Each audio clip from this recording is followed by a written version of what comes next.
नारायण श्रीमन नारायण नारायण नारायण नारायण भाव के साथ नारायण श्रीमन नारायण नारायण नारायण ओम नारायण नारायण श्रीमन नारायण नारायण नारायण नारायण श्रीमन नारायण नारायण नारायण नारायण ओ नारायण श्रीमन नारायण नारायण श्रीमन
मौत लछाण योगी साई मौत लछाण रावण को जिन काल को हाथ बनाई मौत लछाण मौत रावण को भी नहीं छोड़ा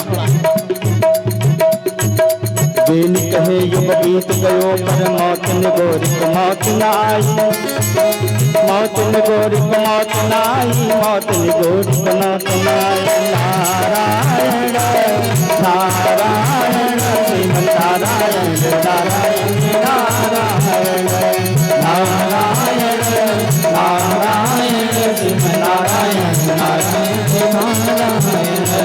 नारायण नारायण नारायण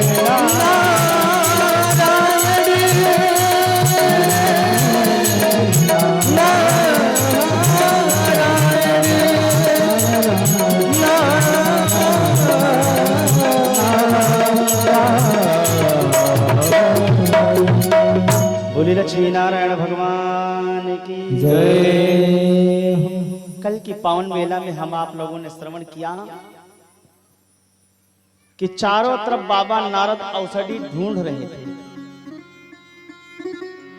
कौन ये औषधि कौन दे दे जो आकाशवाणी हुई है कि सत्कर्म करो, ये सत्कर्म को बताने वाला कौन है? तो 4 कुमार मिले, सनत, सनंदन, सनातन, सनत कुमार। इन चारों कुमारों ने कहा कि जो ज्ञान के द्वारा ज्ञान सत्र का आयोजन किया जाए वही ज्ञान यज्ञ है, वही सत्कर्म है।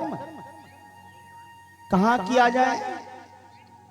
बोले हरि के द्वार में। उस हरि के द्वार में बैठ करके तमाम संत गण बैठ करके भगवान श्री बांके बिहारी लाल जी की कथा का रसास्वादन किया, भागवत जी की कथा सुनी। और जब कथा प्रारंभ हुई ना,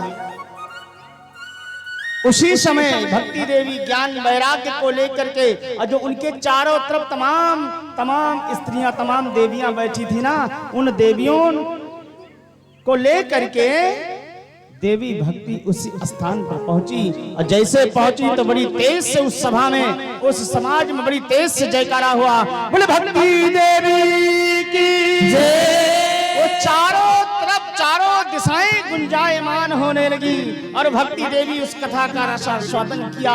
धीरे धीरे करके पुनः जिस अवस्था में जिसको होना था वो हो गया और भगवान के परम धाम की तरफ चली गई। श्री सूत जी महाराज सौनकादि के ऋषियों से वही नैमिषारण्य में बैठे बैठे सुना रहे। कहा भैया इस भागवत जी की शक्ति का बखान कहां तक किया जाए? यदि 5 प्रकार के पापी हो ना, तो 5 प्रकार के पापियों को भी ये पापों से मुक्त करवा देने वाली है। एक चीज बताऊं, एक निवेदन करते हैं। बताया तो गया कि यदि ब्रह्मघाती है या गौ घाती है या चोरी करने वाला है, यदि उसको भी ये कथा सुना दिया जाए तो वो भी हम मुक्त हो जाता है। तो कुछ लोगों के मन में भाव आ जाता है, तो क्यों ना बड़ी बड़ी कंपनियों को हम लूट लें और उसके बाद भागवत जी की कथा सुन ले तो मुक्ति हो जाए। जानबूझ करके नहीं, यदि अनजाने में हो गया है तो, नहीं तो उसकी सजा तो मिलनी ही है। कितना कर रहे हैं, क्या कर रहे हैं, कैसे कर रहे हैं, कितनी देर बैठ करके प्रभु नाम संकीर्तन किया, कितनी देर बैठ करके प्रपंच किया, कितनी देर पर बैठ करके हमने सज्जनों का संग किया, ये सब एक एक पॉइंट, एक एक कर्तव्य पर प्रभु की नजर है। वो सब नोट होता रहा, होता है और होता रहेगा। इसलिए संसार में यदि सत्कर्म करते रहें और प्रभु नाम गुणगान करते रहें और परिवार का भरण पोषण करते रहें। हम ये नहीं कहते कि माला ले लो चले जाओ जंगल में। जंगल में जाने से हरि नहीं मिलता, ये गृहस्थ जीवन है। और इस गृहस्थ जीवन में रह करके जो अपने परिवार का उदर भरण करे, अपने परिवार की सेवा करे, जो दरवाजे पर आवे, जो आगंतुक आवे, उस आगंतुक की सेवा करे, यही सबसे बड़ा पुण्य है, यही सबसे बड़ा धर्म है। अगर जंगल में जाने से भगवान मिलते तो